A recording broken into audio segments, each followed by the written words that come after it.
నూనె లేకుండా ఒట్టి అట్లు ఇట్లా అంటే బయటకు వచ్చేస్తాయి. రంధ్రాలు బాగా పడతాయి పుల్లట్లకి. అలాంటి పుల్లట్లు ఎక్కువగా తినేవారు పూర్వం రోజుల్లో.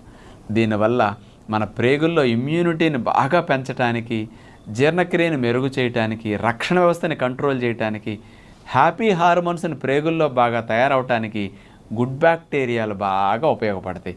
ఆ గుడ్ బ్యాక్టీరియాలు పెంచే పని ఈ పుల్లట్లు చేస్తూ ఉంటాయి.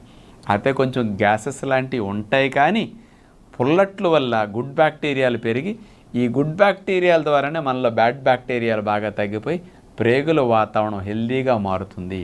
అందుకని ప్లెయిన్ అట్లు కంటే ఎప్పుడన్నా తిన్నప్పుడు పుల్లట్లు మంచిది.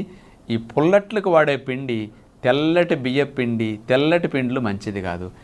దంపుడు బియ్యాలు, అన్పాలిష్డ్ మిల్లెట్స్తో చేసిన పిండితో పుల్లట్లు వేసుకుంటే పోషకాలు వస్తాయి, గుడ్ బ్యాక్టీరియాలు పెరుగుతాయి. ఇలా నూనె లేకుండా కనుక